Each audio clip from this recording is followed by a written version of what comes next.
وسيق الذين اتقوا ربهم إلى الجنة زمرا وسيق الذين اتقوا ربهم إلى الجنة زمرا حتى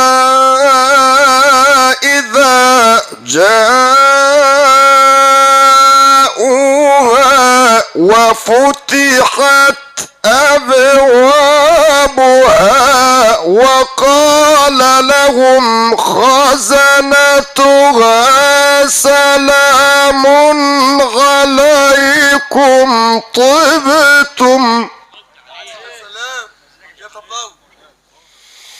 وقال لهم خزنتها سلام عليكم طبتم فادخلوها